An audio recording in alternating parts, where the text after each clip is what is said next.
Hello guys, now I will discuss about the moment of inertia. So yung about sa property nung section natin in terms ng moment of inertia, na very useful siya sa pagde-design natin since yung capacity nung isang section to resist bending is nakadepende dun sa magiging value nung moment of inertia niya. Kung mapapansin ninyo, we have uh, yung normal na makikita natin sa construction, we have a rectangular beam, yung section natin. So, paano nga ba ito sa actual inilalagay? Paano ba yung orientation niya? Patayo ba? And then, andito yung mga i-resist niyang load? Or, pahiga naman siya? Alin kaya yung uh, better orientation? Ito ba itong una ba or pangalawa? So, dito na papasok yung concept nung sa moment of inertia. Since siya yung magdidikta ng orientation ng section natin. Mamaya malalaman nyo kung bakit ganun yung reason. Kung alin ba yung better orientation. Ito bang una or yung pangalawa? So, balikan muna natin yung kung paano tayo kumukuha ng moment of inertia. 'Di ba sa IC natin, we have the equation Ix or the moment of inertia with respect to x-axis that is equal to the integral of y squared dA multiplied by the differential area, and then the moment of inertia with respect to y that is equal to the integral of x squared multiplied by the differential area. So, base dito, sa mga equation na to, na-derive itong mga equation naman na to. Ito, sa kaliwa. So, pinaka-familiar sa inyo ito, yung BD cube over 3 for the moment of inertia of a rectangle with respect to its x-axis. So, i-try kong palabasin i-derive yung mga formulang ito. Para malaman na rin ninyo kung paano ba, ano ba yung pagkakaiba ng Ix sa IGX and then Iy sa IGY. So, try natin gamitin yung concept nung sa IC ng integral. So, we have the x-axis and then the y-axis. So, form tayo dito ng rectangle.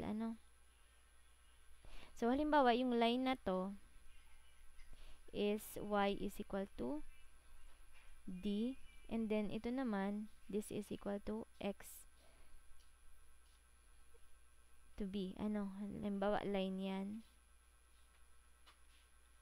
And then another line. So, 'di ba yung coordinate axis natin and then yung dalawang line nag-form siya ng rectangle. So, ito yung i-consider natin. Subukan muna natin kunin yung Ix niya. So, Ix is equal to y squared multiplied by the differential area. So, may differential area tayong i-consider. Halimbawa, ang gagawin kong differential area is ito. Lalagay lang ako, 'di ba sa IC nagko-consider tayo ng strip. Strip lang 'yan. So itong strip na to, ang thickness niya is differential y, and then yung length niya is cx. So therefore, si differential area natin is x multiplied by dy. And then, ano naman yung magiging value ng y natin dito? Si y daw is the distance from the centroid nung kinukuha nating area papunta dun sa reference axis natin na pinagkukunan naman natin ng moment of inertia. So, ito yung value niya. Simula dito, papunta dito. This is equal to y. Since differential y lang to, kung ano na yung distance niya, yun na din yung ano niya, yung value ng y. Therefore, we have y squared dito. So, proceed tayo sa pag-integrate. So, since dito, di ba, i-integrate natin siya with respect to y, therefore, si x, hanapan natin ng value in terms ni y. Ano ba yung value ng x in terms ni y? Wala, di ba? Wala naman silang relationship. Kumbaga, si x is equal to a constant b. Therefore, pag nag-integrate tayo, this is equal to b. Yung x, pinalitan ko na ng b, and then y squared dy. So, considered constant na si b. And then, from, yung yung values ng lower and upper limit. Saan natin siya i-integrate? Simula, di ba, in terms ni y, so, simula 0 tayo, up to, anong value? D, di ba? So, from 0 to d. And then, by integration, we have b y cubed, diba, madadagdagan ng isa yung exponent ni y, and then, over 3. From 0 to d. So, pag sinubstitute natin yung d kay y, we have bd cubed over 3, and then minus, diba, pag sinubstitute naman natin yung 0 kay y, that is 0. Therefore, the final answer is bd cubed over 3. So, na-derive natin yung equation. Nakuha natin yung, na-prove natin tong equation na to, si ix.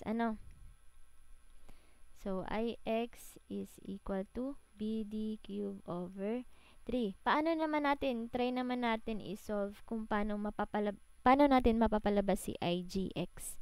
So, pag sinabing igx, ang nangyari na dito, kukunin mo na, pag may subscript na siyang g, ang kinukuha na natin yung moment of inertia with respect dun sa centroid niya.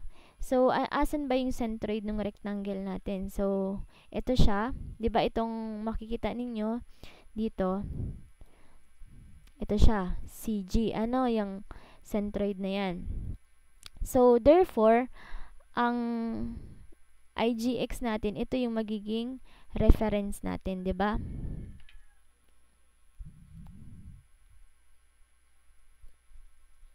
Yan. Andito na yung reference natin for the igx.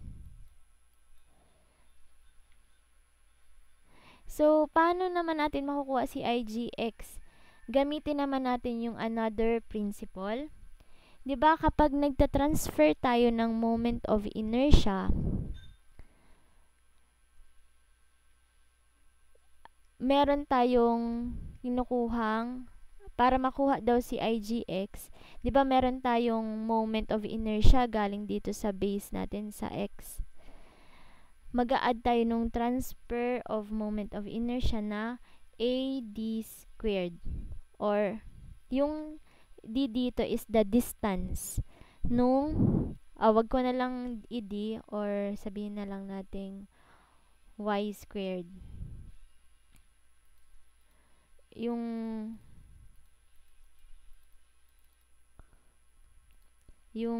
transfer of moment of inertia natin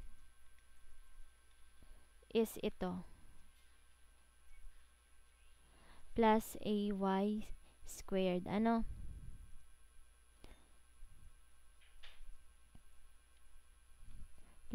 Plus or minus.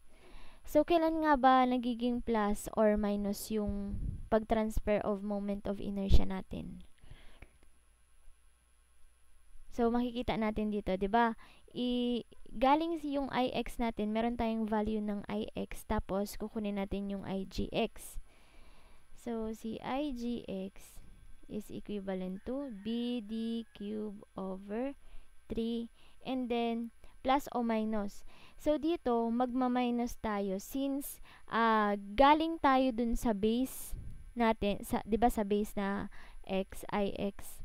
Tapos, pupunta tayo dun sa centroid.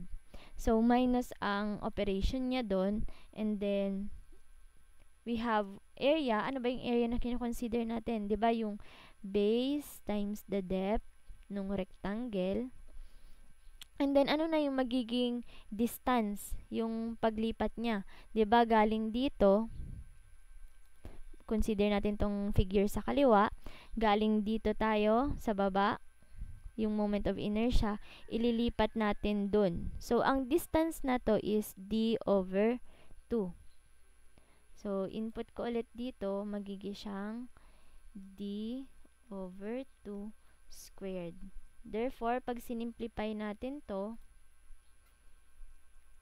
bd cube over 3 minus bd cube over 4.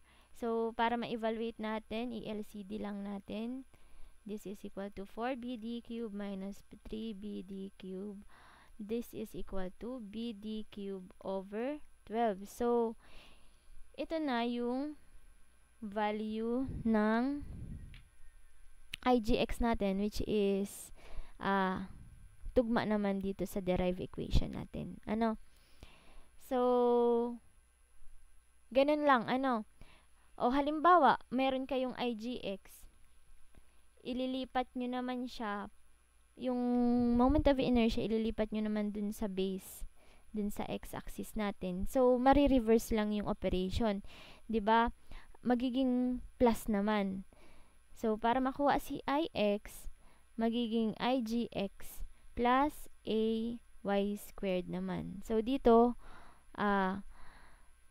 kanina minus tayo, ngayon plus naman. So, we have equal to, nasa na? Si IGX na BD cube over 12 plus, ano ba si A? Si A is area nung rectangle natin. And then, ano na yung magiging distance naman? 'Di ba ang distance ulit is d over 2 squared.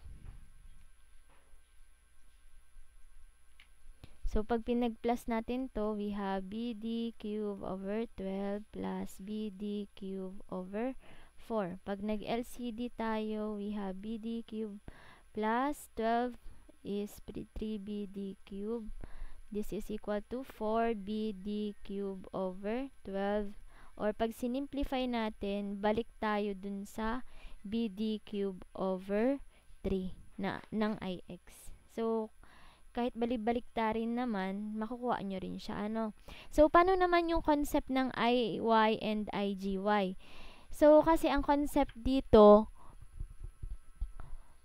sa rectangle, 'di ba? Kung mapapansin nyo, kung ano yung naka-perpendicular na dimension dun sa kino-consider nyong axis, siya yung naka-cube. So, therefore, halimbawa, 'di ba, pagdating natin dito, ito si yung sa centroid, IGX. Ito naman yung sa base na X. So, dito, kung ang IX natin ay BD cube over 12, ay ang IGX na to, IGX over 12. Paano naman si IGY?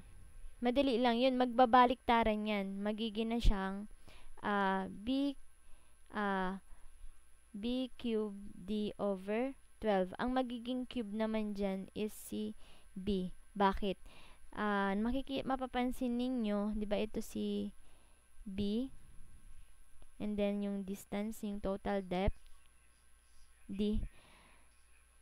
Kung ano yung perpendicular dun sa axis na kino-consider mo, siya yung naka-cube. 'Di ba, ito yung IGX natin, pahiga. Ano yung perpendicular distance? Si D. Yun yung i-cube nyo. Kaya siya yung naka-cube dito kapag IGX. Kapag IGY naman, nandito 'di ba din sa kaliwa, ang naka-cube na is si B. Since siya naman yung perpendicular na dimension dun sa kino-consider mong axis na pagkukunan ng moment of inertia. So, ganun lang siya, ganun lang yung concept niya. So, pwedeng kabisahidihin nyo na lang to para hindi na kayo mag-derive. Ayan, pag triangle, we have IX dun sa base niya. Pag kinuha mo yung moment of inertia niya, BH cube over 12. And then, IGX niya is BH cube over 36. Kapag circle, ayan. And then, quarter circle. So, tandaan nyo na lang yan. And then, isama ko na rin dito yung pag-compute ng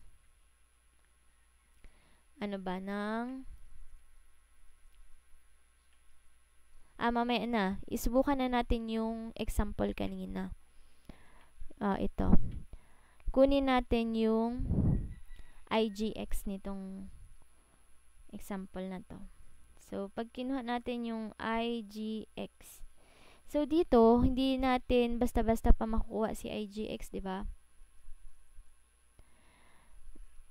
Kasi, ilolocate natin ulit yung centroid. Asan nga ba yung centroid nito? Di ba, na-compute na natin kanina. Andito siya somewhere dito. And then, ang sukat niya is ito. Yung Y niya kanina is 42.8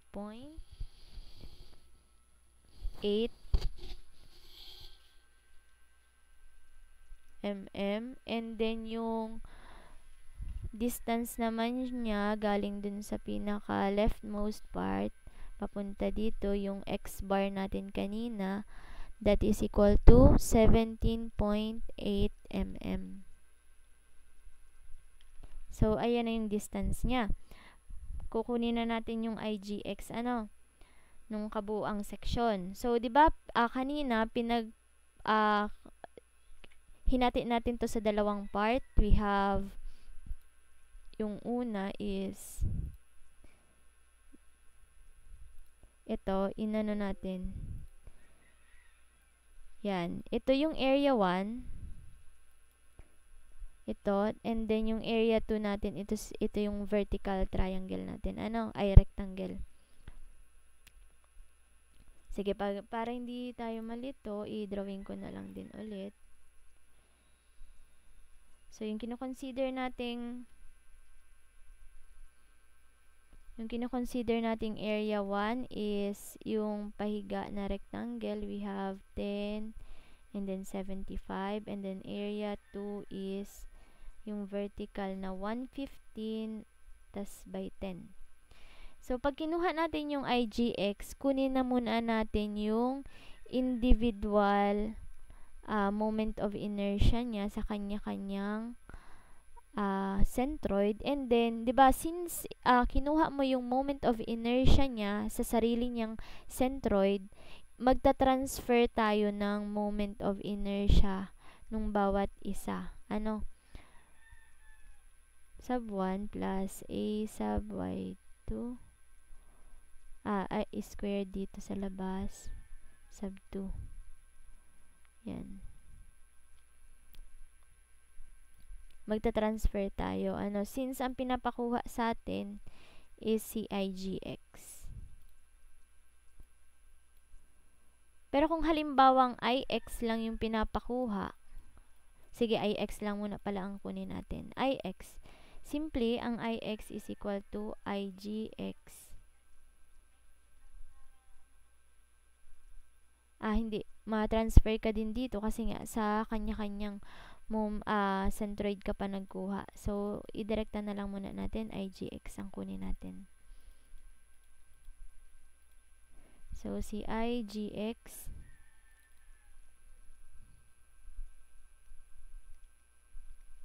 so, na muna yung IGX nung area 1. So, 'di ba, kapag IGX ng rectangle, ang ifa-follow natin, BD cube over 12. Huwag yung BD cube over 3 ha, kasi sa base niya kayo nagkuha nun. So, mas maganda sa centroid na niya tayo kumuha. So, i-consider natin nasa centroid tayo kumuha. That's why BD cube over 12. So, pag considering BD cube over 12 dito sa area na to, we have, ang B is yung base na 75. And then, D is the 10 cube all over 12. Plus, naman yung sa IGX nung second area. So, ang magiging base niya, itong width na 10.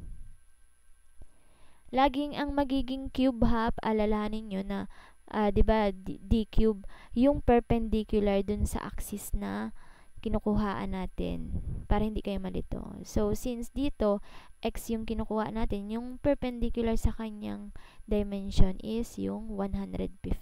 Kaya, 115 cube to. All over 12. Yan. So, paano naman tayo kukuha nung transfer of moment of inertia? Diba sa area 1, we have 750. So, ano naman ngayon yung magiging value ng y sub 1 natin? Yung pag-transfer ng, ano niya, ng moment of inertia niya. Ano yung magiging value niya? So, ilocate muna natin yung centroid nung area 1. Yung centroid ng area 1 is ito. Andito.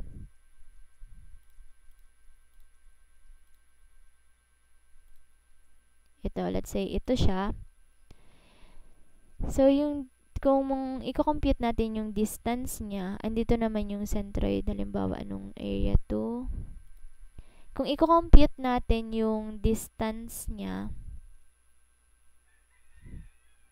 lolocate natin, yung paglilipatan niya, ito siya, ito, papunta doon. Therefore, we have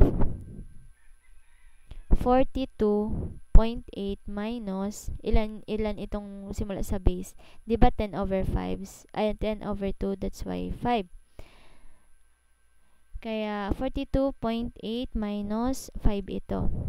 Ang magiging, ano natin? 42.8 minus 5 squared. Then, pagdating naman dun sa area 2, which is 1,150, yung magiging distance naman niya is ito. Diba, let's say, ito ay, pag kinuha natin yung distance from here, ito ay, diba, ito ay 115 over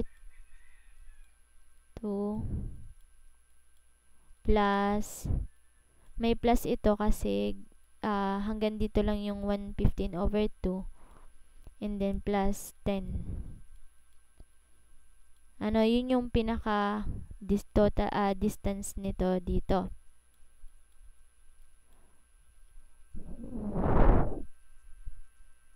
(115 over 2). Tapos, babawasan natin siya nung 42.8 na nandito. So, we have 115 over 2 plus 10 minus 42.8 squared. So, ayan. Ito na yung pinaka-equation natin. So, pag in-evaluate natin yan, 75, 10 cube over 12 plus 10, 115 cube over 12 plus 750, 42.8 minus 5 cube, squared lang, plus 150 times 115, 42.8 squared, that is equal to 3 million, wait lang, 3,046,879.33 mm raised to 4, or pwede na rin siyang 3.075 times 10 raised to 6 mm raised to 4. So, ang magiging notation lang natin lagi, ang i-consider lang natin ito, final answer, naka-scientific notation. Ano? Kasi masyadong malaki yung value niya. So, ito na yung IGX natin. Paano naman si IGY? So, kung i-compute natin si IGY, we have, ano naman? Sabi ko nga, magsasalitan lang. Kung kanina ay yung 10, yung BD cube, yung D yung naka-cube, pagdating sa Y, yung B naman yung naka-cube. So, we have B cube D over 12 naman. So, yung 75 naman ngayon ang naka-cube, and then times 10 all over 12, and then plus dun sa area 2 na 10 cube 115, and then all over 12. So, paano naman kaya yung transfer of moment of inertia niya? So, dun sa area 1 na 750, ano naman yung i-consider nating distance?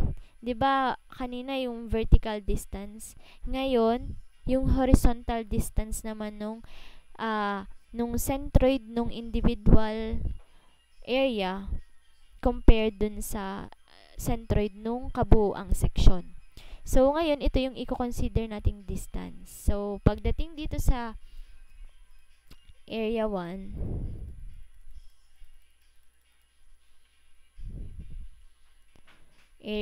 di ba ito?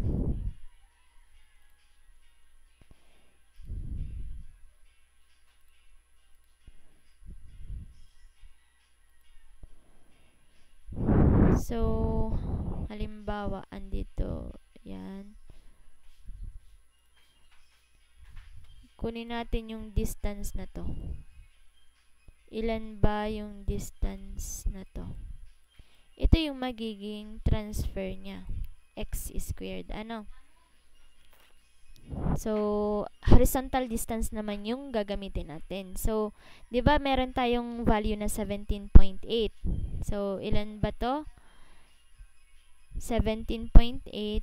And then ito 'di ba 75 over 2 yung location ng centroid natin.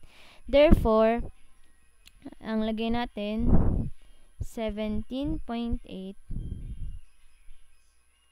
minus 75 over 2, or kahit baliktaran, 'di ba? Sabihin natin 75 over 2 minus 17.8. Kasi pareho lang yung magiging result niyan kasi madidisregard yung sign since naka-squared siya. Ano? So kahit magkabaliktaran yung pagkalagay, same lang yung magiging result. So, pagdating naman sa second area natin, yung 1,150, yung distance naman nung centroid niya, nung centroid nung area natin, din sa kabuuan, we have, 'di ba, 17.8, 'di ba? Ito naman, we have 5.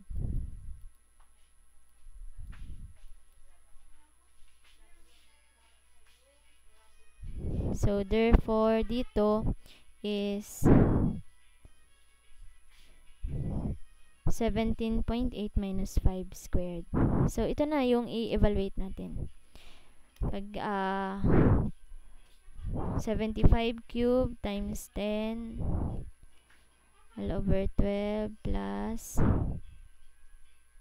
10 cube times 115 over 12 plus 750 times 17.8 minus 75 over 2 squared plus 1150 times 17.8 minus 5 squared. That is equal to 840,629.33 mm raised to 4, or 0.84 times 10 raised to 6 mm raised to 4. Kung mapapansin nyo, alin yung mas malaki? Si IGX or si IGY? Diba si IGX? That's why, karaniwan, ang orientation niya is, yung principal axis natin is yung X. Yun yung nagiging major axis natin. Naka-perpendicular siya dun sa magiging loading natin. Kaya yung sagot kanina, ang sagot, naka-orient yung rectangular section natin ng paganito, ng patayo, yung longer side is perpendicular sa x-axis. So, yun lang naman yung sa moment of inertia. So, thank you.